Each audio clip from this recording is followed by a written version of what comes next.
Opinión y análisis de los hechos noticiosos. Una mirada diferente con Edmé Domínguez. La doctora Edmé Domínguez Reyes, profesora en Relaciones Internacionales y Género en la Universidad de Gotemburgo, analiza las elecciones generales en Turquía, consideradas las más reñidas de las últimas décadas. Este domingo se realizará una de las elecciones que más expectativas están causando en muchos países europeos, sobre todo en Suecia. Se trata de las elecciones presidenciales en Turquía, donde se verá si el actual presidente, Recep Tayyip Erdogan, verá renovado su mandato o si el candidato de la oposición, Kemal Kılıçdaroğlu, de 74 años, lo reemplazará. ¿Por qué hay tanto interés en Europa y sobre todo en Suecia? La respuesta es naturalmente por el bloqueo que Erdogan mantiene contra la entrada de Suecia a la OTAN, pero también está en juego la supervivencia de la democracia en Turquía y la situación geopolítica que afecta tanto a Medio Oriente como a Europa, en particular en el caso de la guerra de Rusia contra Ucrania. La posición de Erdogan es muy heterogénea. Abarca un amplio espectro desde la izquierda a la derecha y ha sido muy difícil lograr un candidato de consenso, pero el partido principal de esta coalición es el Partido Republicano del Pueblo, CHP, y su líder, Kemal Kılıçdaroğlu, se antojaba como lo más lógico, dada también su experiencia como funcionario exdirector de la Seguridad Social turca. El saber elaborar un presupuesto, como él mismo lo ha propagado, y su lucha contra la corrupción y el autoritarismo representado por Erdogan, cuentan entre sus virtudes que, al decir de muchos, compensan su falta de carisma, con el que sí cuentan Erdogan y los candidatos opositores como el alcalde de Estambul o el de Ankara, mejor situados que él en los sondeos. Cuenta además con otra ventaja: no es el prototipo del hombre fuerte, patriarcal, que caracteriza la tradición política turca, como la de muchos otros países de la región y de otras regiones del mundo.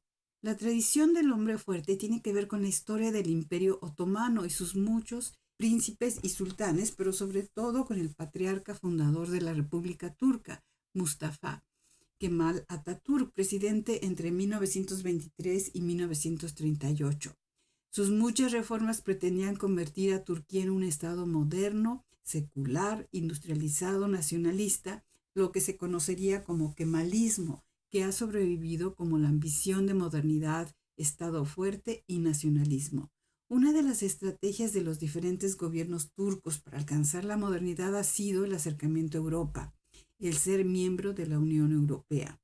Turquía recibió el estatus de candidato oficial desde 1999 y desde 2005 se iniciaron las negociaciones bilaterales para llevar a cabo la adhesión. Estas negociaciones requirieron una lista de reformas, entre las que estaban el respeto a los derechos humanos, en particular hacia las minorías étnicas como los kurdos, pero también hacia grupos con identidades sexuales diversas como los LGTBI. Muchas de estas reformas se empezaron a llevar a cabo por el primer gobierno de Erdogan en 2003. Sin embargo, los grandes estados de la Unión Europea como Alemania y Francia empezaron a parar el proceso con argumentos como el de que se trataba de un país demasiado grande, no suficientemente europeo, con religiones ajenas a las europeas y sobre todo que la entrada de un país así requería enormes reformas al funcionamiento del Parlamento Europeo, pues se corría el riesgo de colapsarlo. Desde 2016, aduciendo las crecientes violaciones a los derechos humanos, el Parlamento Europeo congeló las negociaciones.